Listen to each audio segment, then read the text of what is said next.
저와 여러분이 한 절씩 교독하도록 하겠습니다. 9장 16절에서 마지막 절 27절까지 말씀입니다.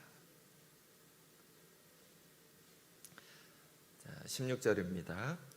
내가 복음을 전할지라도 자랑할 것이 없음은 내가 부득불할 일임이라. 만일 복음을 전하지 아니하면 내게 화가 있을 것이로다. 내가 내 자의로 이것을 행하면 상을 얻으려니와 내가 자의로 아니한다 할지라도 나는 사명을 받았노라. 그런즉 내 상이 무엇이냐? 내가 복음을 전할 때에 값없이 전하고 복음으로 말미암아 내게 있는 권리를 다 쓰지 아니하는 이것이로다. 내가 모든 사람에게서 자유로우나 스스로 모든 사람에게 종이 된 것은 더 많은 사람을 얻고자 함이라. 유대인들에게 내가 유대인과 같이 된 것은 유대인들을 얻고자 함이요 율법 아래에 있는 자들에게는 내가 율법 아래에 있지 아니하나 율법 아래에 있는 자 같이 된 것은 율법 아래에 있는 자들을 얻고자 함이요 율법 없는 자에게는 내가 하나님께는 율법 없는 자가 아니요 도리어 그리스도의 율법 아래에 있는 자이나 율법 없는 자와 같이 된 것은 율법 없는 자들을 얻고자 함이라.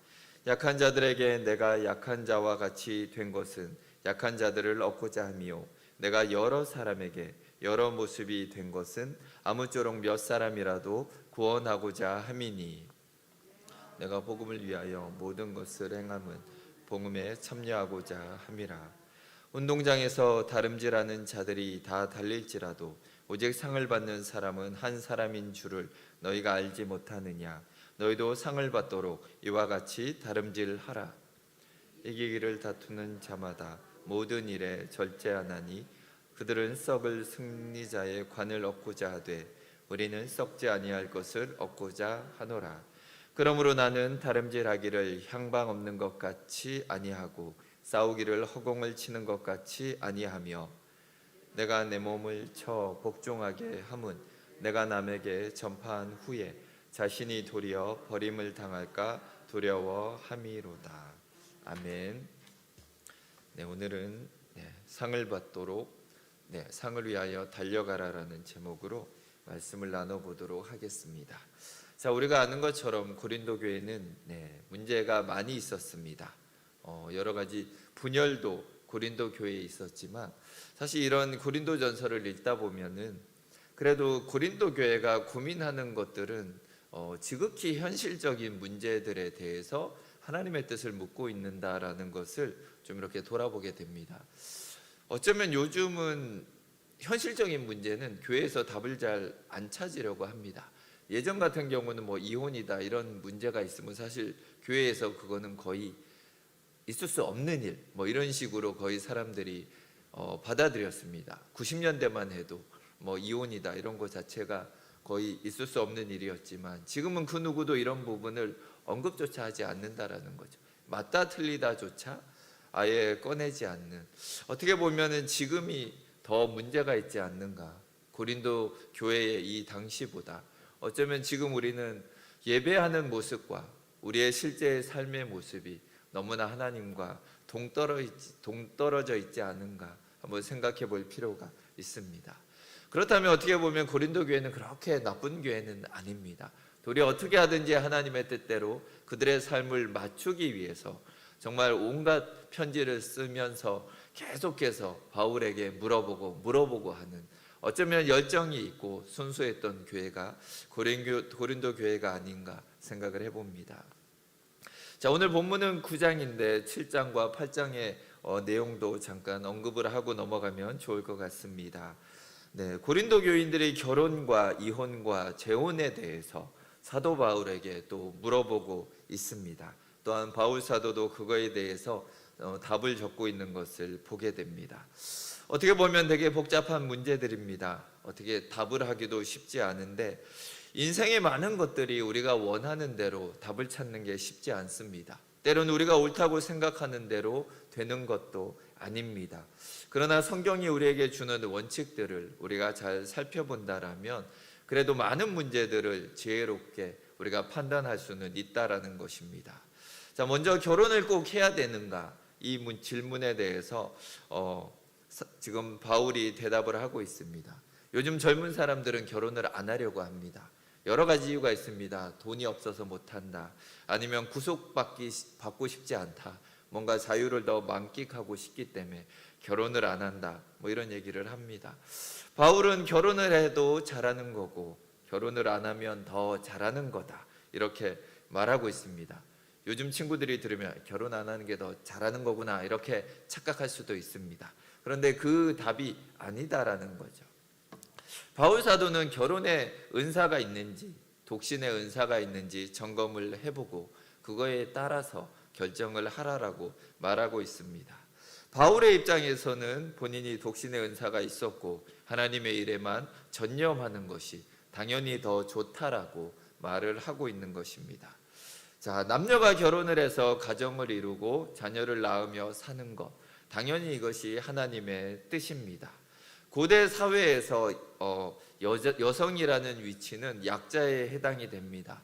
그렇기 때문에 이 약한 여성이 살 수 있는 방법은 가정을 이루고 남편과 함께 또한 자녀와 함께 살아가는 것이 그 어떤 것보다 안전했었다라는 것을 우리가 기억할 필요가 있습니다. 그래서 구약도 보시면 솔로몬의 판결하는 부분이 나옵니다. 두 과부가 와서 이렇게 막 이게 내 아이다 막 이러면서 싸우는 이유가 아이가 있고 없고의 그 결과물은 달라집니다. 이 아이 때문에 자기의 인생이 어느 정도 보장받을 수 있기 때문에 그렇게 간절히 그 부분에 매달렸던 것을 볼 수 있습니다. 자, 그러니까 여성의 입장에서는 결혼을 하는 것이 무엇보다 안전하고 자기를 지키며 또한 안정적인 삶을 유지할 수 있는 그런 수단이었다라는 것을 우리가 기억할 필요가 있습니다. 자, 그럼에도 불구하고 지금 바울 사도는 여성들에게 결혼하지 않아도 좋다라고 지금 말을 하고 있는 것입니다. 자, 여기에는 두 가지 전제가 있습니다. 첫째는 남편이 아니라도 하나님이 우리를 보호해 주신다라는 것을 지금 전제로 하고 있다라는 것입니다. 또한 결혼을 안 해도 된다라는 것이 그것은 결혼이 인간의 궁극적인 목적은 아니다라는 것을 우리에게 말해주고 있습니다. 가끔은 결혼 생활과 가정과 배우자, 자녀들이 자기의 인생의 전부인 것처럼 살아가는 사람들을 보게 됩니다. 자, 우리의 인생의 목적이 결혼과 가족이 되어버리면 우리의 삶은 풍랑 가운데 살아갈 수밖에 없다라는 것입니다. 자, 결혼에 대해서 성경적인 원칙을 정리하면 사람을 향한 하나님의 보편적인 원리는 결혼을 하는 것입니다. 그러나 독신의 은사를 받았다면 하나님을 섬기는 일에 집중하기 위해서 결혼을 하지 않아도 된다라는 것입니다. 돈이 없어서 아니면 자유를 만끽하기 위해서 결혼을 안 해도 된다라는 것은 없다. 이것을 기억하시기 바랍니다. 자, 두 번째 질문은 이혼과 재혼에 대한 부분도 지금 물어보고 있습니다. 바울은 일단 대전제를 깝니다. 부부가 갈라지지 않는 것이 가장 좋다라고 얘기를 합니다. 예수님도 이것을 부부의 어떤 하나의 계율로 세우셨습니다. 그러나 이혼이 불가피한 경우를 예수님과 바울 모두 예외를 두고 있습니다. 예수님은 배우자가 다른 사람과 혼외 관계를 가졌다라면 이혼할 수 있다라는 여지를 두십니다. 왜냐하면 이것은 부부 사이의 약속과 신뢰가 깨졌고 하나님이 보실 때도 이 부분은 깨진 결혼으로 보신다라고 우리가 해석할 수가 있습니다. 그런데 그 외에는 하나님이 맺어주신 관계를 나누지 말라라고 하십니다. 자, 바울 사도는 고린도 사회의 현실을 고려해서 추가로 이혼할 수 있는 가능성을 열어두고 있습니다. 자, 그게 무엇이냐 하면 불신자, 믿음이 없는 배우자가 먼저 갈라서자고 할 때 그렇게 해도 된다라는 것입니다. 자, 이 정도로 지금 불신자 지금 남편이나 아내와 갈라서야 된다라는 것은 이미 신앙으로 인해서 수많은 갈등이 생겼고 또한 핍박이 아마 그 가정에 찾아오고 있는 상황이라고 우리가 볼 수가 있습니다. 자, 부부가 이혼을 생각할 정도라면 얼마나 고통스럽고 정말 힘든 상황이 있었는가 우리가 볼 수가 있습니다. 자, 그런데 단서가 있습니다. 만일 안 믿는 남편이나 아내가 끝까지 살고 싶다 그러면 이혼하지 말라라는 단서를 달고 있습니다. 내가 안 믿는 남편을, 안 믿는 아내를 구원할지 누가 알겠냐라고 바울은 지금 반문하고 있습니다. 자, 여기서 이혼에 대한 성경의 원칙을 정리하면 음행한 연고 외에는 가정을 유지하되 불신자 배우자로 인한 고통과 그쪽의 요구가 있을 경우 이혼이 가능하다라는 여지를 두고 있습니다. 자, 또 어려움이 있는 부부관계 속에서도 불신자 배우자의 구원을 목적으로 가정을 유지하는 것을 성경은 권하고 있다라는 것입니다. 재혼에 대해서는 그리스도 상대 그리스도인을 만날 경우 하는 것을 좋다라고 말하지만 바울은 권면을 합니다. 굳이 하지 않아도 나처럼 주의 일에 힘쓰는 것이 더 좋다, 이렇게 권면을 합니다. 자, 하나님 이런 문제들에 대해서 철저히 기도하되 우리의 행복과 또한 가족의 구원을 생각하라라는 열쇠를 우리 가운데 주시고 있습니다. 이 부분을 잘 고민하면서 우리의 실제적인 문제들을 풀어가시기 바랍니다. 또 한 가지 문제는 우상에게 제사한 음식을 먹어도 되냐, 이런 문제가 또한 있었습니다. 자, 신전에 제사한 고기를 먹는 문제를 고린도 교인들은 묻고 있습니다. 자, 우리의 상황으로 본다라면 제사상에서 나온 음식, 아니면은 구판에서 나온 음식들, 고사 음식 같은 거, 아니면은 절밥 같은 거를 먹어도 되냐, 뭐 이런 질문을 한다라고 우리가 생각하면 되겠습니다. 당시 고린도 사회에서는 사제들이 신전에 바쳐진 고기들을 시장에 내다 팔면서 그것을 현금으로 바꾸는 그런 시스템을 가지고 있었습니다. 그러니까 시장에 나와 있는 많은 고기들이 신전 제사가 끝나고 나온 그런 고기들이 많이 있었다라는 것입니다.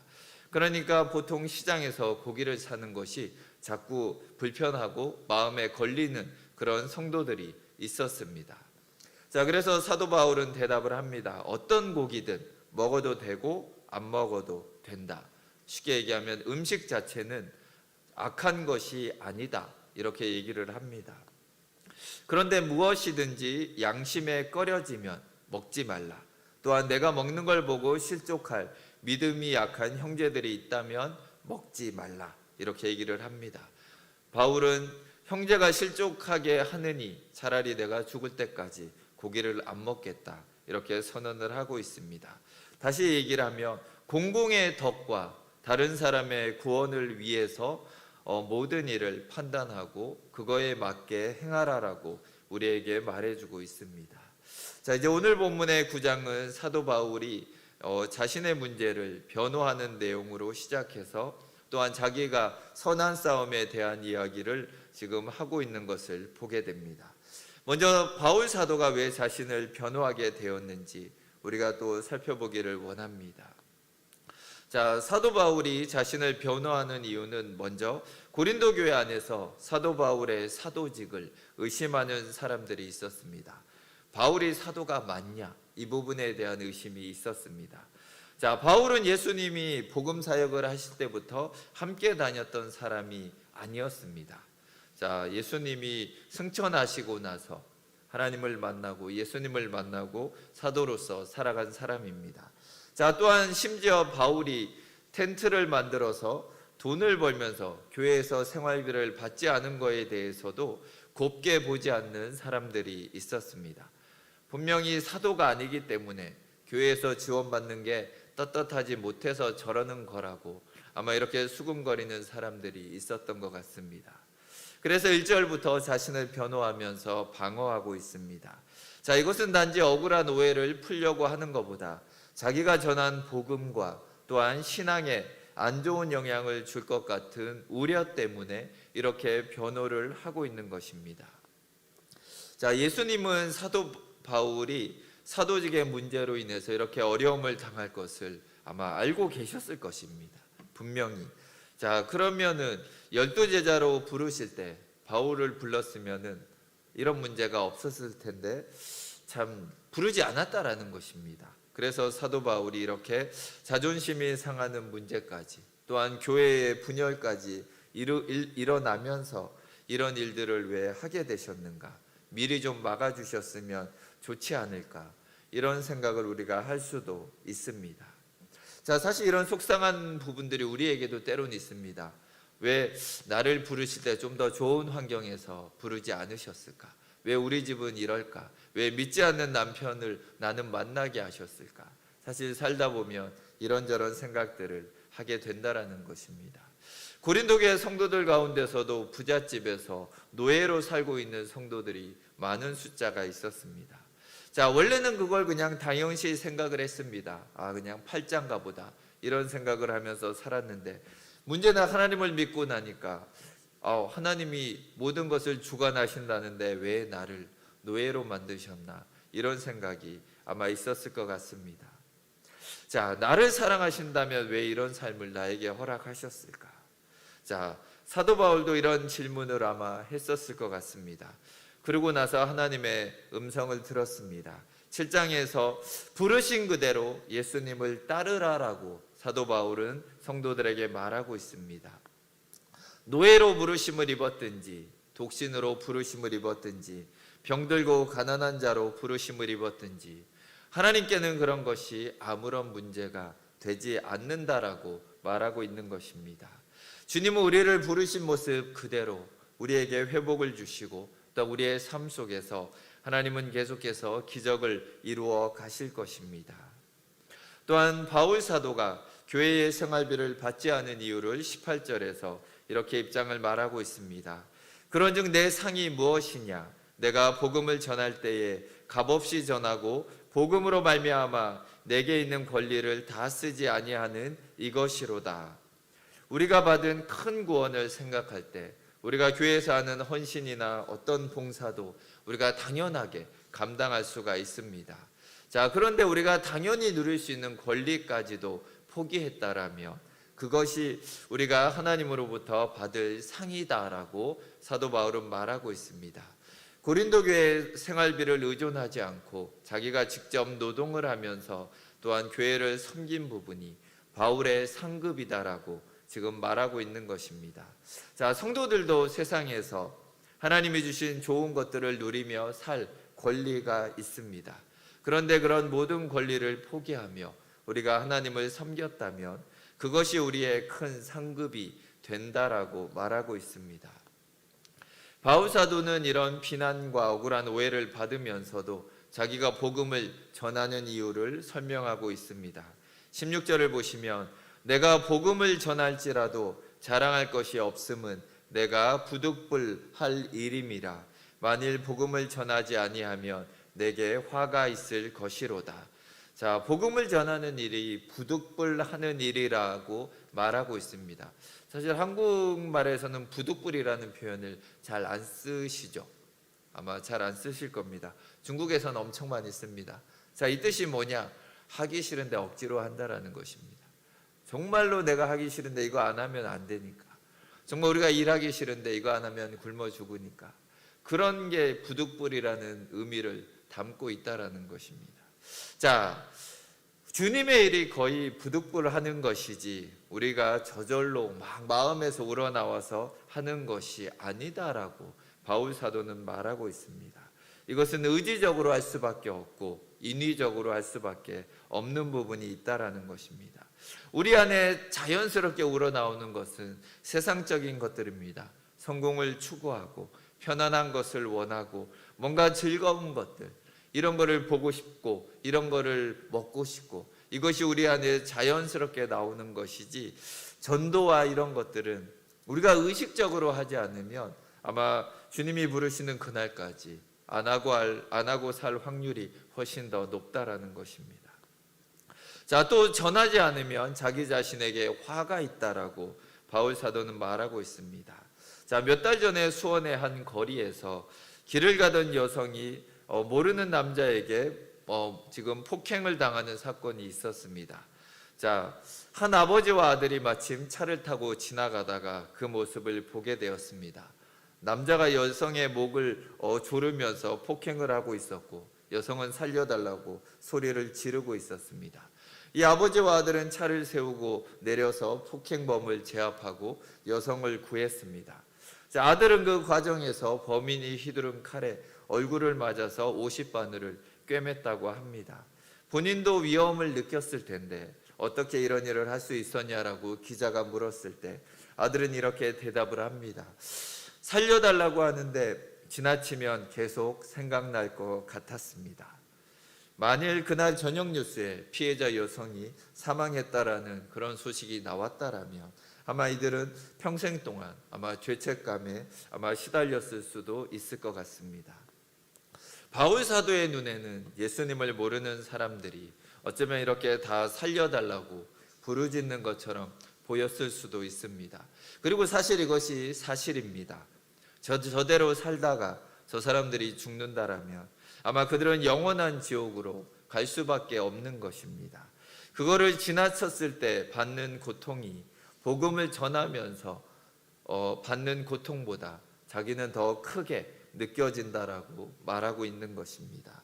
그렇기 때문에 바울 사도는 일면식도 없었던 고린도 사람들에게 복음을 전하기 위해서 비천한 종의 모습으로 그들을 섬겼다라고 말하고 있는 것입니다.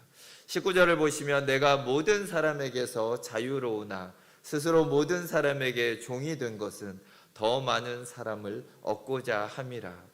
복음을 전하기 위해서 자존심이 상하는 것도 때로는 손해를 보는 것도 이 모든 것이 미래의 큰 상급으로 기록될 것이다라고 바울 사도는 생각을 했습니다. 자, 이것은 마치 한 알의 밀알이 땅에 떨어져 죽음으로 많은 열매를 맺으신 우리 예수님의 구원의 모습과 동일한 모습입니다. 바울은 유대인들이 여전히 할례를 믿고 있었기 때문에 동역자인 디모데에게 할례를 시키기도 했습니다. 사도 바울의 믿음과는 달랐지만 어떻게 하든지 할례자들을 전도하기 위해서 이런 할례를 행하기도 하였습니다. 때로는 이방인들에게 그들에게 맞췄고 또한 약한 자들에게는 약자들에게 맞추어서 그들을 전도하며 다가갔습니다. 자, 이렇게까지 될 수 있는 것은 우리를 위해 사람이 되시고 사람이 되시고 십자가를 지신 예수님으로부터 시작된 것입니다. 또 우리 안에 거하시는 성령 하나님이 그 모습을 가지고 계시기 때문입니다. 자, 이렇게 선교사님들이 우리나라에서 복음을 전하면서 우리와 똑같은 모습으로 때로는 한복을 입고 이 땅에서 복음을 전하면서 다녔기 때문에 우리가 이렇게 복음을 듣게 된 것입니다. 또 우리가 복음을 듣게 하기 위해서 누군가는 우리를 그렇게 비위를 맞춰가며 우리에게 전도를 하고 우리를 섬겨주었기 때문에 우리가 지금까지 주님을 섬기고 있다는 것을 기억하기를 원합니다. 자, 이제 우리가 우리 가족을 구원하며 또한 친구들을 구원하고 이웃을 구원하기 위해서 예수 그리스도의 겸손한 마음으로 그들을 섬기며 나아가는 우리 성도님들이 되시기를 축원드립니다. 바울은 또 이렇게 일해서 복음의 공동 참여자가 되기를 원했다라고 말합니다. 23절을 보시면 내가 복음을 위하여 모든 것을 행함은 복음에 참여하고자 함이라. 자, 주님의 나라에 자기는 구경꾼으로 남아있지 않겠다라는 것입니다. 나는 복음의 공동 참여자가 되겠다. 이렇게 지금 바울은 말하고 있습니다. 하나님이 하시는 일이 곧 나의 일이다. 이렇게 말하고 있는 것입니다. 자, 그리스도인들이 보통 하나님의 일을 하면서 이것이 나의 일이다라고 생각하지는 않는다라는 것입니다. 헌신하고 봉사한다면 교회나 주님을 내가 좀 도와드리고 있다, 이 정도로 생각을 하지 이것이 나의 일이다라고는 생각을 하지 않는다라는 것입니다. 바울 사도는 이것이 예수님의 일을 거두는 게 아니라 도와드리는 게 아니라 곧 나의 일이다라고 지금 말을 하면서 이 모든 사역을 감당하고 있습니다. 그러니까 하나님의 일을 하면서 바울 사도는 주인의식을 가지고 이 모든 일을 감당했다라는 것입니다. 자, 예수님은 우리가 힘든 일을 만나서 버거워하고 도움을 구할 때 그거는 너의 일이다라고 외면하지 않으십니다. 자, 때로는 우리의 자녀가 실패하고 아픔을 당할 때 그건 너의 일이니 나와는 상관이 없어라고 말할 부모는 이 땅에 존재하지 않을 것입니다. 우리를 구원하기 위해 이 땅에 오셔서 십자가를 지셨던 예수님은 지금도 우리를 지체 없이 찾아오셔서 우리를 도와주신다라는 것을 우리가 기억하기를 원합니다. 바울 사도는 이것을 확신했습니다. 그렇기 때문에 자신을 구원하시기 위해 십자가의 고난을 스스로 선택하신 예수님의 일에 기꺼이 자신을 공동 참여자로 함께 생각하고 그것을 자신의 일로 감당했던 것을 우리가 기억하기 원합니다. 자, 또한 사도 바울은 자신도 우리도 상을 받기 위해 달리는 선수와 같다라고 얘기하고 있습니다. 24절을 보시면 운동장에서 다름질하는 자들이 다 달릴지라도 오직 상을 받는 사람은 한 사람인 줄을 너희가 알지 못하느냐. 너희도 상을 받도록 이와 같이 다름질하라. 자, 이 말씀은 고대 그리스의 육상 경기를 지금 예로 든 것입니다. 자, 선수들 가운데 1등을 목표로 달리지 않는 사람은 없습니다. 자, 내가 지금 실력이 없다고 해도 언젠가는 1등을 해야지라는 생각으로 계속해서 연습을 하는 것입니다. 자, 그래서 어떤 대회든지 이들은 모든 힘을 다해서 자기의 힘을 쏟아붓고 있습니다. 결승선에 닿을 때 아마 이들은 심장이 터지도록 정말 자기의 모든 힘을 다해서 달린다라는 것입니다. 자, 우리의 믿음의 인생이 이렇게 모든 힘을 다 써야 된다라고 사도 바울은 우리에게 말해주고 있습니다. 자, 적당히 달리겠다는 마음으로 경기에 참여하는 사람이 있다라면 그는 큰 웃음거리가 될 수밖에 없는 것입니다. 우리가 이 믿음의 경주를 어슬렁거리며 한다면 아마 그거와 같은 모양이다라고 우리에게 말해주고 있습니다. 자, 그래서 이렇게 달릴 수 있는 힘이 필요한데 그것은 훈련을 통해서 얻어질 수 있는 것입니다. 25절을 보시면 이기기를 다투는 자마다 모든 일에 절제하나니, 경기를 잘하기 위해서는 자신을 절제하며 훈련을 해야만 하는 것입니다. 자, 세상 사람들도 자기 일에 최고의 결과를 얻기 위해서 정말 뼈를 깎는 노력을 하는 것을 우리는 보게 됩니다. 자, 바울 사도는 우리의 경주가 어떤 것인지 다시금 상기시켜주고 있습니다. 자, 세상 사람들은 썩을 승리자의 관을 얻고자 하되 우리는 썩지 아니할 것을 얻고자 하노라. 자, 우리가 달려가는 인생의 목적지는 무덤이 아닙니다. 자, 이 끝에는 우리에게 상을 주실 하나님과 예수님이 계시고 우리의 믿음의 경주로 받을 상은 지극히 복되고 영원함을 우리는 믿으며 계속해서 달려가시기를 축복드립니다. 자, 바울 사도는 이 사명을 위해서 자신을 쳐서 복종시킨다라고 말하고 있습니다. 27절을 보시면 내가 내 몸을 쳐서 복종하게 함은 내가 남에게 전파한 후에 자신이 도리어 버림을 받을까 두려워함이라. 자, 바울 사도 같은 사람이 자신의 구원에 대해서 확신이 없다라는 것은 말이 되지 않습니다. 자, 사도 바울 역시 우리와 같은 육신을 가진 사람입니다.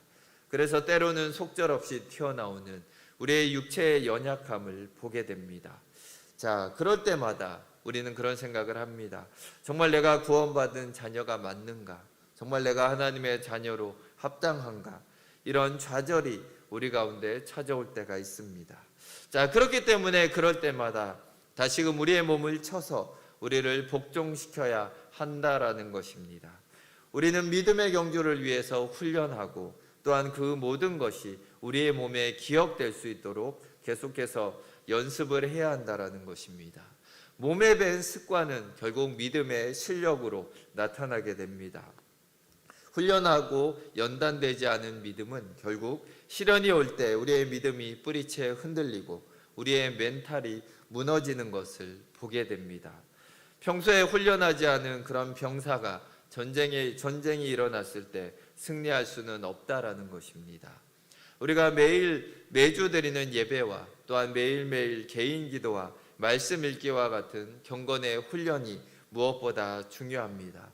사실 이런 삶을 살 때 때로는 아무런 감동이 없을 때가 있습니다. 오늘 하루만 좀 쉬면 좋겠다.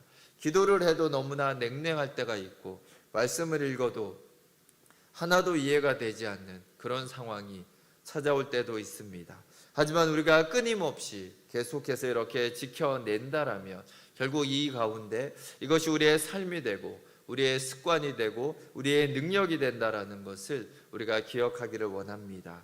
그것만이 항상 준비된 신앙생활을 우리가 할 수 있게 만들고 어떠한 상황 속에서도 우리가 믿음으로 반응할 수 있도록 우리를 만들어준다라는 것을 기억하시기 원합니다.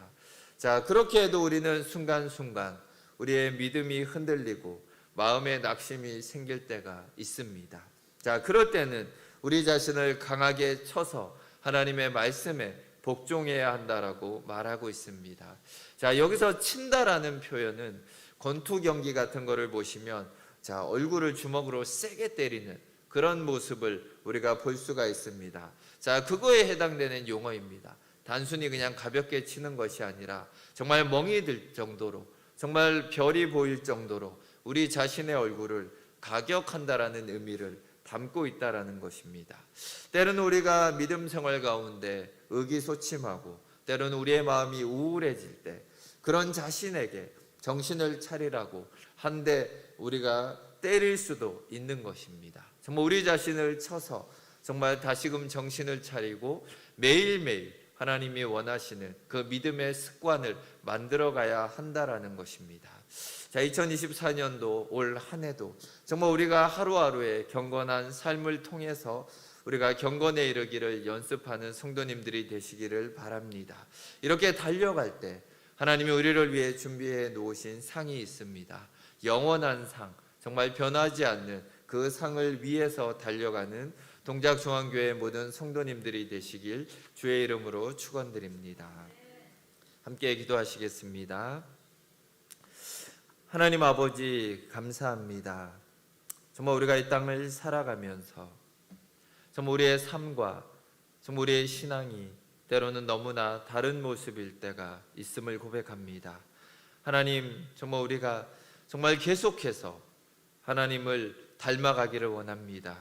정말 하나님의 말씀을 가까이 하며 또 우리가 기도 생활 가운데 하나님께 계속해서 대화하며 우리가 주님을 더욱더 닮아가는 한 해가 되기를 원합니다.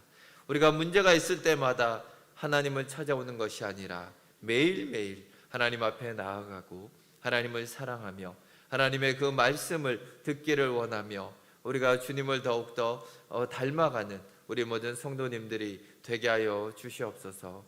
하나님, 이번에 구정을 맞이하여서도 정말 우리의 삶 속에서 하나님의 정말 은혜를 끼치기를 원합니다. 정말 우리가 하나님의 정말 예수 그리스도의 향기로 정말 믿지 않는 사람들에게 본이 되며 예수 그리스도를 증거하는 그런 기회가 될 수 있도록 우리 가운데 믿음을 더하여 주시옵소서.